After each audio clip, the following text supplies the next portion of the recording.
CM Jagan మళ్ళీ CM ఎందుకు కావాలో వైఎస్ఆర్సీపీ కార్యకర్తని ఎవరిని అడిగినా చెబుతారు.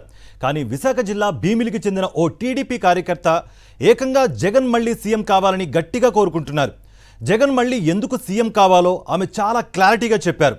అంతేకాదు చంద్రబాబు గెలిస్తే జరిగే అనర్థం ఏంటో, ఎలాంటి నష్టం జరుగుతుందో, అవతాతలు పడే ఇబ్బంది ఏంటో కూడా ఆమె క్లియర్ కట్గా చెప్పారు. ఆమె ఏమంటున్నారో చూద్దాం. ఎందుకు ఓటేయాలా? జగన్ అన్ని మంచి పనులే చేశాడు. జగన్కి ఎందుకు ఓటేయం? ఇల్లులు ఇచ్చాడు, ఇల్లు లేని వాళ్ళకి ఇల్లులు ఇచ్చారు. మనకు లేదు. 100 ఇల్లులు పెడితే 3 ఇల్లు ఇచ్చేవాడు చంద్రబాబు నాయుడు. జగన్ వచ్చిన తర్వాత 100కు 100 ఇల్లులు ఇచ్చాడు. అమ్మఒడి వేసాడు, మరి రుణమాఫీ చేశాడు, రైతు భరోసా చేశారు, అందరికీ అన్నీ చేశారండి. 18 వేలు వేస్తున్నారు. మరి పెన్షన్ ఇస్తాడు, ఇంటికి తెచ్చి పెన్షన్ ఇస్తాను. వీడు ఇస్తాడా పెన్షన్? 4000 ఇస్తాను అంటాడు. 4000 వీడింట్లో తెచ్చి ఇస్తాడేటి? భారత సిమెంట్ ఉంది అంటాడు. వీడింట్లో ఎందుకనే పెట్టారు వాళ్ళు. అది ఎప్పటి నుంచో ఉన్నది. అది వీళ్ళింట్లో పెడితే అలాగ అనాలి. ఏడు చెప్తాడు. వాళ్ళ అబ్బాయి ఉన్నాడంతా వాళ్ళ ఎర్రబుక్ కొట్టుకొని చూపిస్తాడు. ఎర్రబుక్లో అన్నీ రాశాడట, అన్ని చిట్టకాలు అన్నీ అవే చూపిస్తాడు. అంతకంటే ఏం చేయలేదు. మూడు గ్యాస్ బండ్లు ఇస్తాను అంటాడు.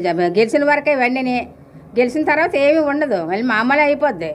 4000 పెన్షన్ ఇస్తాను, ఇంటికి తెచ్చేస్తాడేటి? ఇప్పుడు ఇంటికి నేపిసి ముసలికి ఇస్తాడు. ఇంటికి తెచ్చి అక్కడికి వెళ్ళాలి, ఎక్కడో ఉంటే అక్కడికి వెళ్ళాలి. ఆటోలు కట్టుకుని, లేకపోతే రేపు రండి ఎల్లుండి రండి అని చెప్పుకొని.